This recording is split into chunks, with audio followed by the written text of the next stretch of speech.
Banyak dikisahkan orang yang sombong kepada Allah, orang yang sombong kepada Rasul Allah, Allah pecahkan belakang mereka, Allah siksa mereka sampai akhir hayat mereka. Di antara orang-orang yang sombong yang dipecahkan belakangnya oleh Allah, yang dibinasakan oleh Allah, di antaranya adalah Qarun. Ahmad ya habibi, Ahmad ya habibi, Ahmad ya habibi, ya habibi, salam alaika, salam alaika.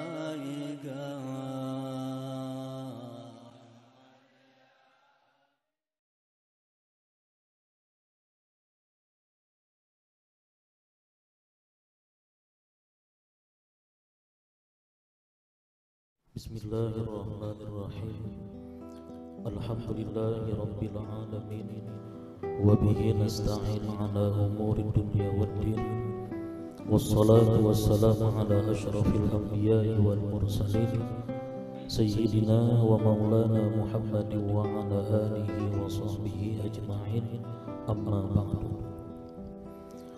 Al-mukarramun wal muhtaramun, yang sama-sama kita muliakan dan yang kita cintai, para habaib dan para alim ulama, guru-guru agama, para asatiz, para muhibbin, hadirin wal hadirat rahimakumullah.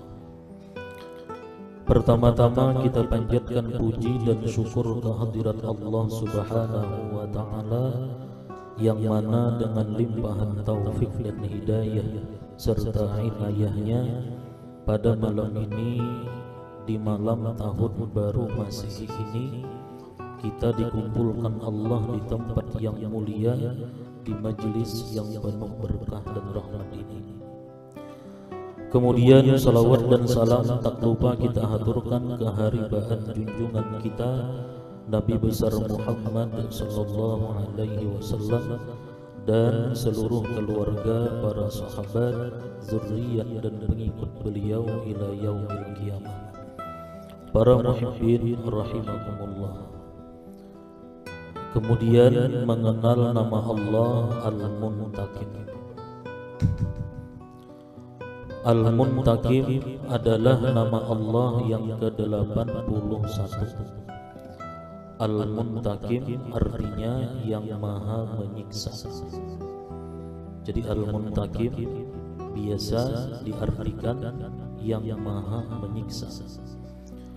Maksudnya yaitu dialah Tuhan yang memecahkan belakang orang-orang yang sombong. Dialah Tuhan yang memecahkan belakang orang-orang yang sombong.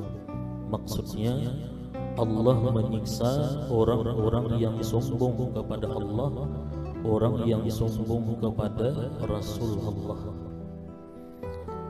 Banyak dikisahkan orang yang sombong kepada Allah, orang yang sombong kepada Rasul Allah, Allah pecahkan belakang mereka, Allah siksa mereka sampai akhir hayat mereka.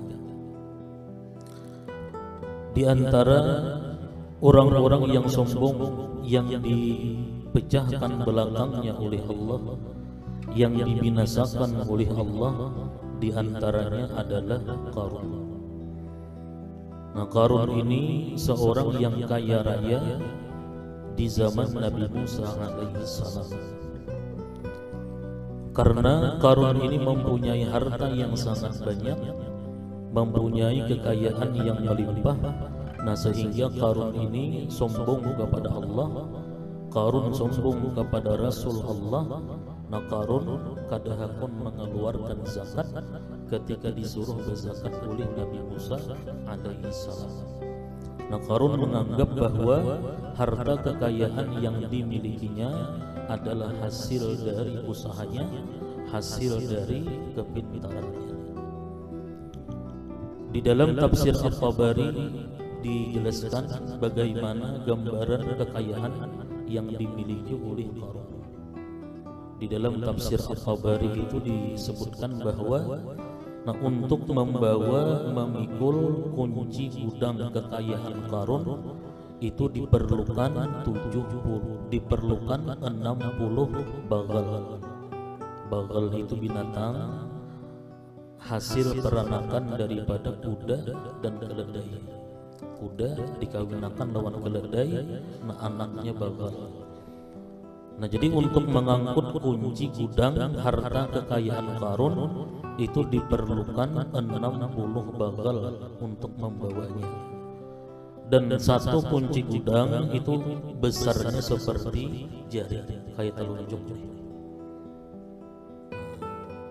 Jadi ibarat kita hitung sedikit saja, misalnya satu bagal mampu membawa satu karung kunci.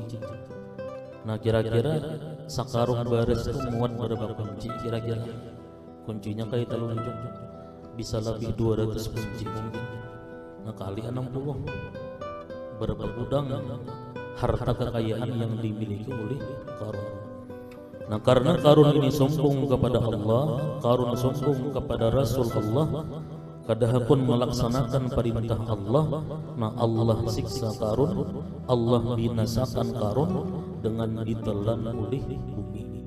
Nah sampai saat ini, sampai hari ini, nah Qarun masih ditelan oleh bumi. Nah tiap hari makin ke bawah dihisap oleh bumi.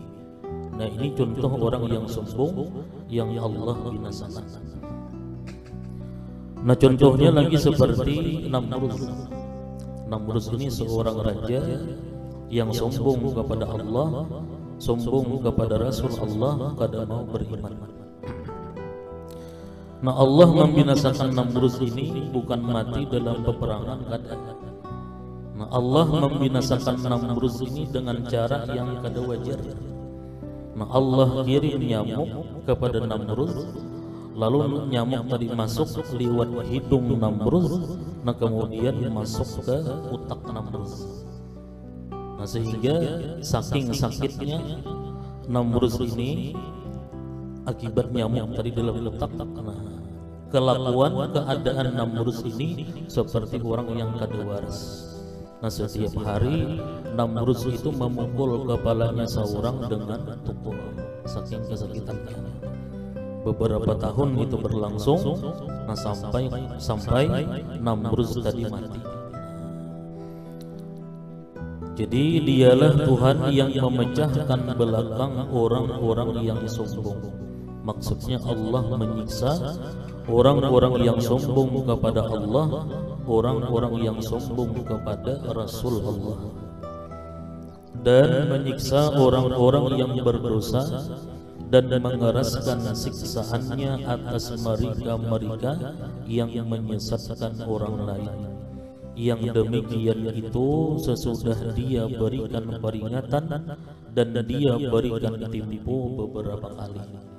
Nah Allah menyiksa orang-orang yang sombong tadi, Allah menyiksa orang-orang yang berdosa itu kada langsung.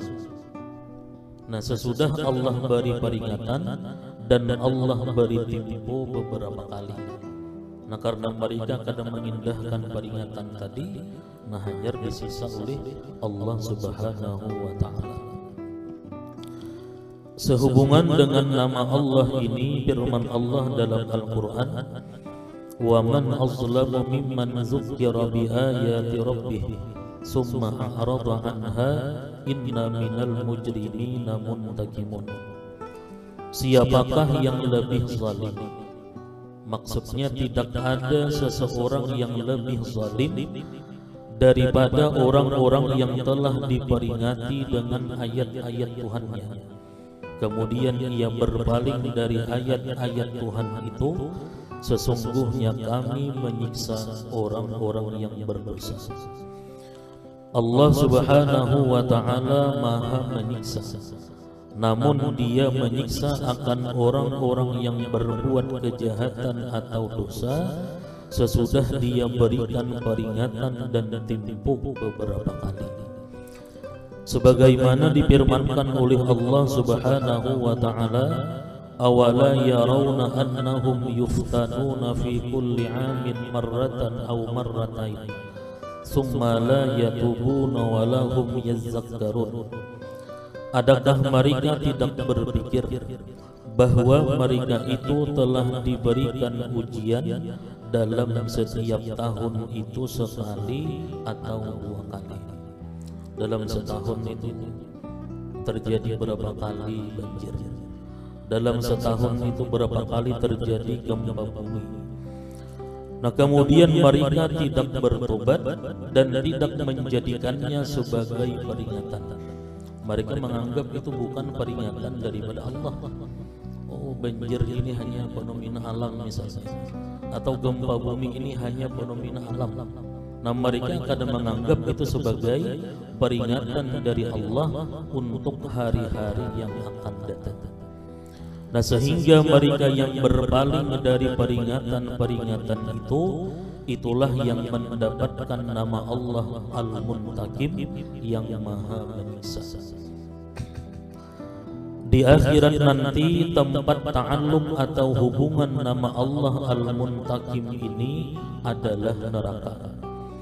Karena di akhirat itu semua hamba-hamba Allah yang berdosa disiksa di tempat yang disebut neraka.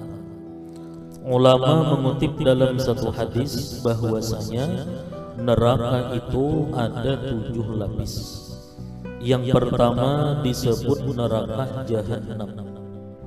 Neraka Jahannam ini neraka yang paling atas dan paling inting dari neraka berikutnya. Dan Jahannam ini disediakan untuk orang-orang yang mentauhidkan Allah namun ia maksiat kepadanya. Jadi orang-orang Islam, orang-orang yang beriman, yang maksiat kepada Allah, nah itu dimasukkan ke dalam neraka yang namanya Jahannam ini. Di tingkatan kedua yang lebih bawah lagi ada neraka yang namanya Lazah. Dan ini yang menempatinya adalah orang-orang Yahudi. Nah, jadi orang-orang Yahudi kayaknya dimasukkan oleh Allah ke dalam neraka yang namanya Lazah. Di tingkatan ketiga yang lebih bawah lagi disebut neraka Hutamah. Di sini tempat menyiksa orang-orang Nasrani. Nah, kalau orang-orang Nasrani itu dimasukkan oleh Allah ke dalam neraka Hutamah. Kemudian yang keempat, neraka yang disebut Sa'ir. Nah, di sini di neraka Sa'ir ini ditempati orang-orang yang murtad, orang-orang yang keluar dari agama Islam. Nah, itu anaknya kayaknya di dalam neraka Sa'ir. Yang kelima yaitu neraka Saqar, untuk orang yang beragama Majusi. Yang keenam neraka Jahim, untuk orang-orang musyrikin. Dan yang terakhir yaitu neraka Hawiyah, neraka yang paling bawah. Nah, ini untuk orang munafik yang lisannya mengaku beriman kepada Allah dan Rasul tetapi hatinya menolak. Padahal hatinya kadang beriman kepada Allah dan Rasul. Nah, itu andaknya kayaknya di lapisan yang paling bawah. Innal munafiqina fid darkil asfal, andaknya di neraka Hawiyah.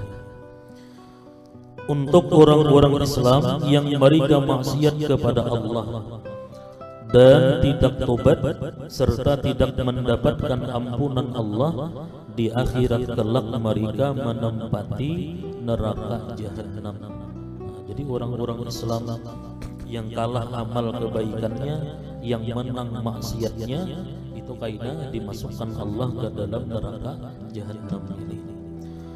Rasulullah Shallallahu Alaihi Wasallam pernah didatangi malaikat Jibril Alaihi Salam. Nah, beliau bertanya, wahai Jibril, terangkan kepadaku, ujar Nabi, bagaimana neraka Jahannam itu.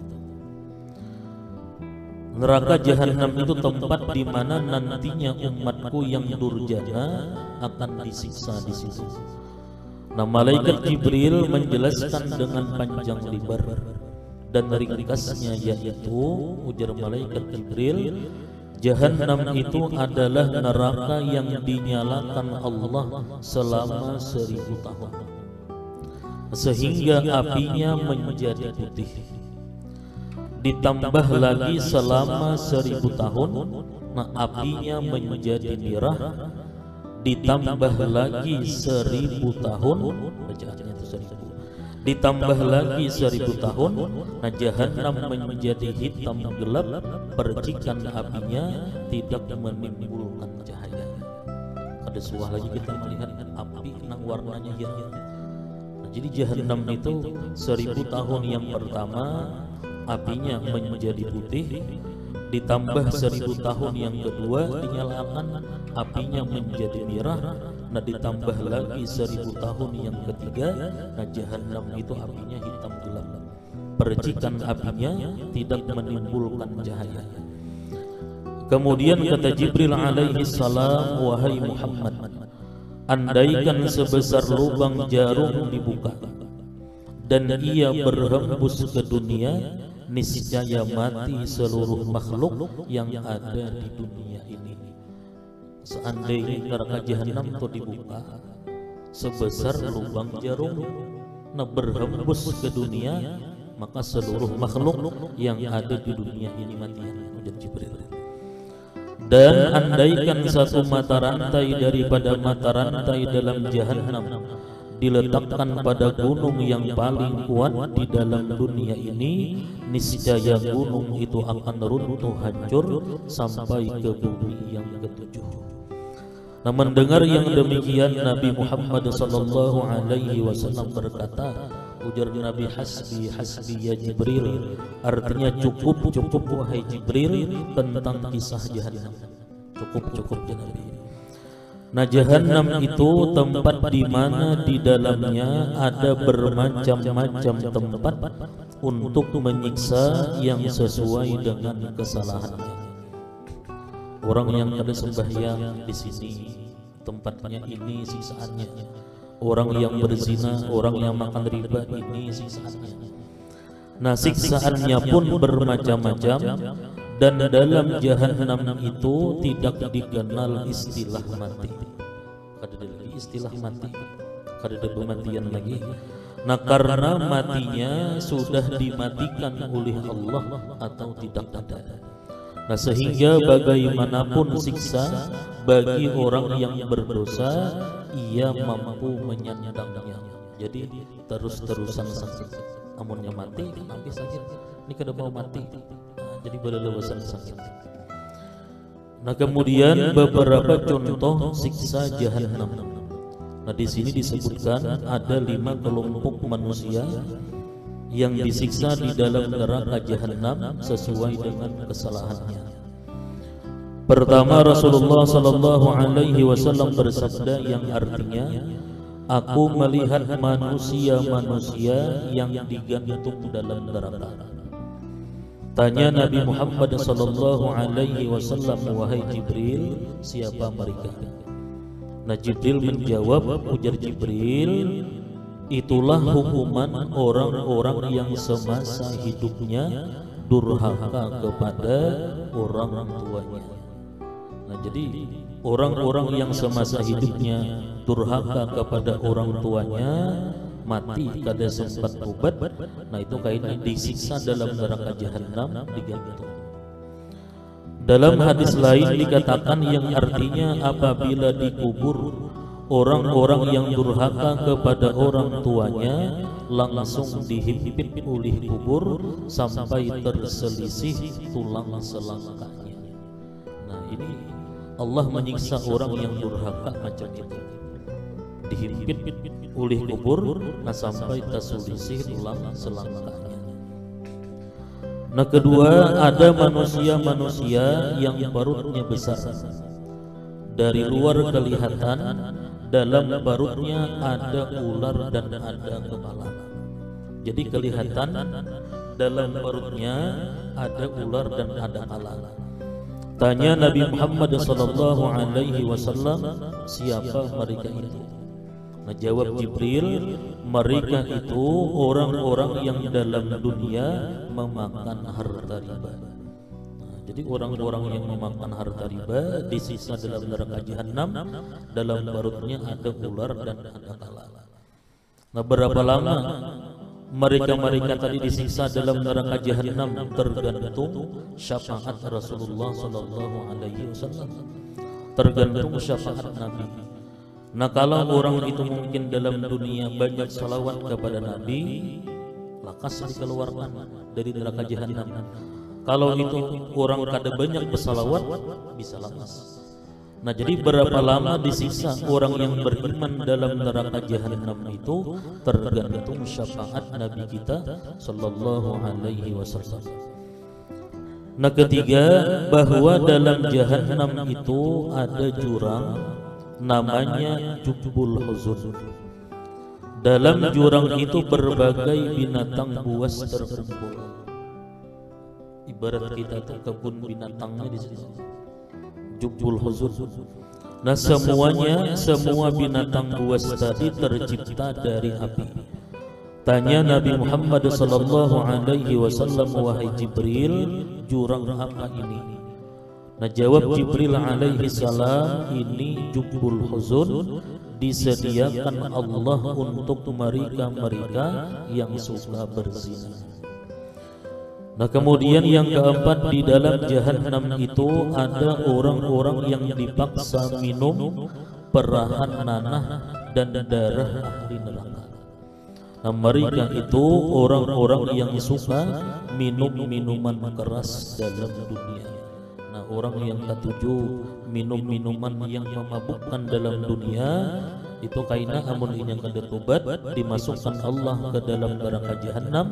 Nah, mereka dipaksa minum oleh Allah minuman yang terbuat dari perahan nanah dan darah penduduk neraka. Nah, kemudian yang kelima, orang-orang yang memperinting sembahyang. Sembahyangkah, adakah, sahkah, kada, di luar waktukah, kada, kayaknya kada peduli. Nah, orang-orang yang memperinting sembahyang, nah mereka akan disiksa di dalam jahanam. Dan mereka belum lagi sampai dalam kubur. Nah, di dunia sudah mendapat siksa.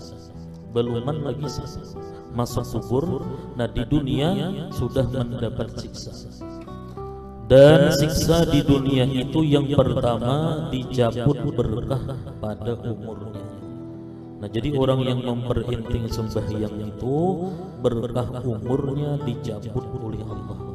Sekalipun umurnya panjang tapi kada berberkah.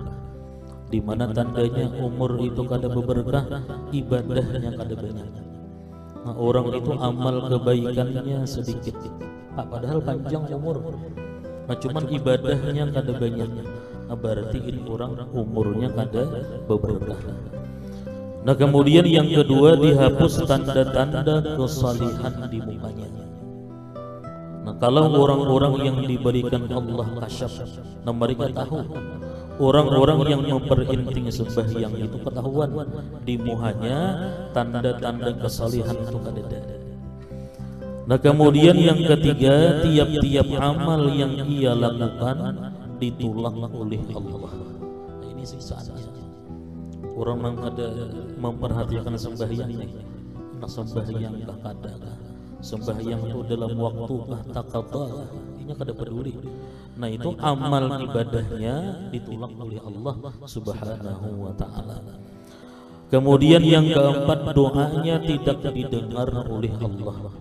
Nang kaya apa aja berdoa, doa nang harap kaya apa aja. Nah, kalau keadaannya masih dalam keadaan memperinting sembahyang, doanya kada akan didengar oleh Allah.